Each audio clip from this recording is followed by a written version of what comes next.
Welcome to my video on how to replace an alternator on a 2009 Mazda 6 with the 4-cylinder engine. This alternator was not charging the battery.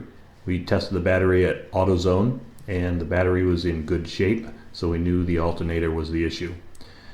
Here is a view of the alternator, the location of the alternator, where it is in the engine compartment.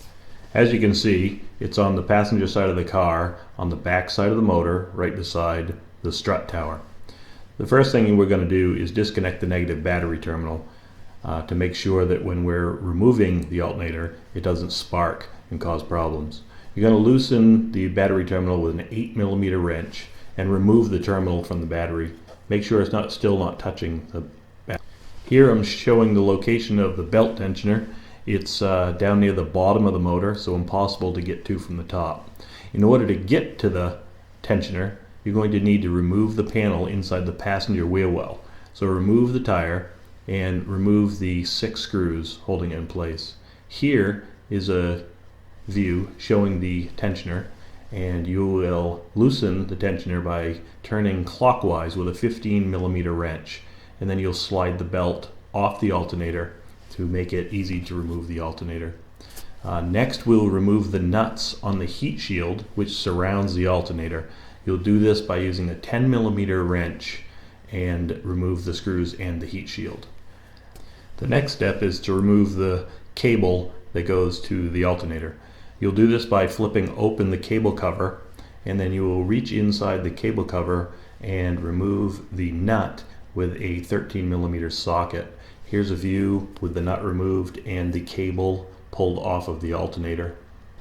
The alternator is held to the engine block using 3 bolts.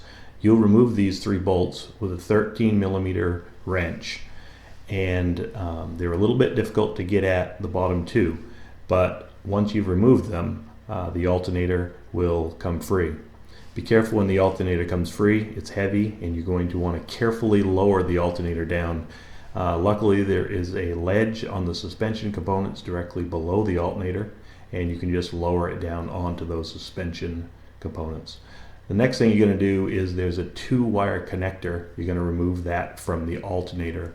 Once the wires are all free, you're going to lift the alternator up and out between the motor and the firewall.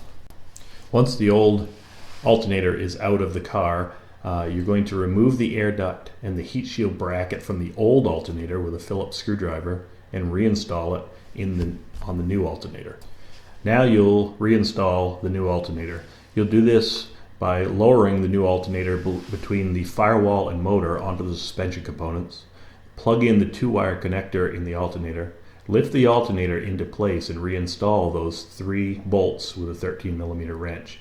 You'll rotate the tensioner clockwise and reinstall the belt to make sure the belt is routed correctly. Reinstall the cable with a 13mm socket. Put on the heat shield. Tighten the 10mm bolts. Reinstall the panel in the wheel well. Reinstall the negative battery terminal and put the tire on. At this point, your car is ready to start up. Once you've started it up, check to make sure the battery is charging, and that's it. Thank you for joining me with how to install and replace a 2009 Mazda 6 4-cylinder alternator. Goodbye.